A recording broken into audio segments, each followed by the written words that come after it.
कल्ब आजम साहब, माओं को अपने दिल बड़े कर लेने चाहिए जब वो अपने बेटों को ब्याहने लगें। जब वो अपने बेटों की शादी करने लगें तो उन्हें ये बात जान लेनी चाहिए कि जितना हक मेरा है अपने बेटे पर, उतना हक ही इसकी बीवी का भी है। ये बात याद रखिए कि जो हुकूक और फराइज बीवी पूरे कर सकती है वो माँ पूरे नहीं कर सकती, और जो माँ पूरे कर सकती है वो बीवी पूरे नहीं कर सकती।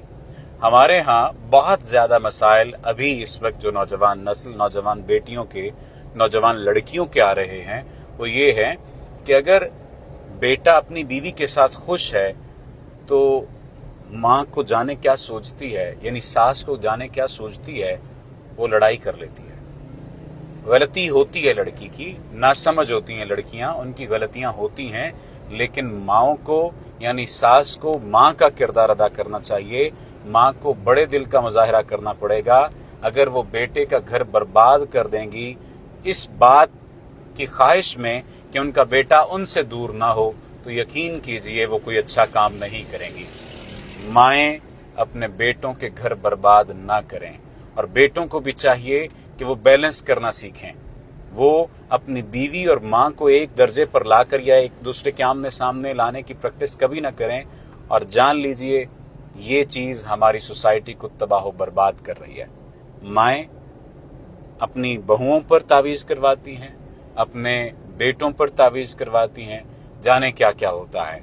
और दूसरी जानिब क्या होता है कि अगर बेटी दूसरे घर चली जाती है तो उनके बेटे को यानी बेटी के शौहर को अपनी बेटी का मुरीद बनाने के लिए, उससे मोहब्बत करवाने के लिए भी तावीज आगे करवाए जाते हैं। यानी ये कौन सा कुलिया है, ये कौन सी चीज है, ये कौन सा हसद है, ये कौन सी बीमारी है जो इस मुआशरे को अपनी लपेट में ले चुकी है कि एक जानिब दूसरे की बेटी को जब ब्याह कर आप अपने घर लाते हैं तो उसके अगर हुकूक और फराइज अगर पूरा कर रहा है आपका बेटा तो वो बुरा बन रहा है, और अगर आपकी बेटी के साथ वो सही सलूक नहीं कर रहा तो वो बुरा बन रहा है, और अगर अच्छा कर रहा है तो वो बहुत अच्छा दामाद है, बहुत अच्छा बेटा है। आप अपने बेटे को किसी का अच्छा दामाद क्यों नहीं बनने देती? अपने बेटों को अच्छा दामाद बनने दें, अपनी बेटियों को अच्छी बहुओं बनने दें। और मैं एक बात वाज़ेह तौर पर आपसे कह दूं कि अपने बेटों का घर तबाह करके आपको सुकून नहीं मिलेगा। ये जो माएँ धमकियां देने लग जाती हैं ना कि तुम इसको छोड़ दो वरना मैं मर जाऊंगी, अरे भाई क्यों मर जाएंगी?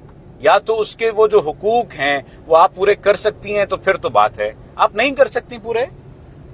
आप कहेंगे कि मैं आज सर जो है इतने गुस्से में क्यों है, वो इस वजह से दुख में है, तकलीफ में है कि आज मेरे पास एक केस आया, कल एक केस आया, उससे पहले एक केस आया, और वो बच्चियां तकलीफ में थी, वो दुख में थी, उनके घर टूटने के करीब आ चुके थे। उन्होंने मुझे, एक बेटी ने, एक बच्ची ने तस्वीर दिखाई कि सर मेरी ये तस्वीर शादी से पहले थी और अब मेरी हालत देख लें। यकीन करें मुझे रोना आ रहा था। मैं इस तकलीफ में हूँ, इस दुख में हूँ, मुझे समझ नहीं आ रही थी कि मैं क्या अल्फाज कहूँ। अमूमी तौर पर इतना जज्बाती नहीं होना चाहिए लाइफ कोच को, समझाने वाले को, NLP प्रैक्टिशनर को, इतना नहीं जज्बाती होना चाहिए, लेकिन मैं क्या करूँ, मैं जज्बाती हूँ। और मैं उस बच्ची के, उस बेटी के जाने के बाद मैं रोया हूँ।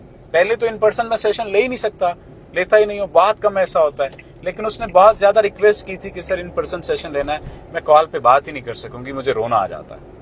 तो अल्लाह ताला उसके हाल पर रहम करे। बस उसकी सूरत हाल के बाद मैं ये चाहता हूँ कि आप अपने बेटों पर भी तवज्जो दें, अपनी बेटियों पर भी तवज्जो दें, और खुदारा ये न करें। और लड़के माओं को बैठ कर समझाएं, इमोशनल ब्लैकमेल ना वो बीवियों से हो और ना वो माओं से हो। केस वेरी टू वेरी करता है, लेकिन यहाँ पर जो केस आया उसकी रोशनी में मैं ये चाहता था कि ये बात आप तक पहुंचे। आपका बहुत शुक्रिया।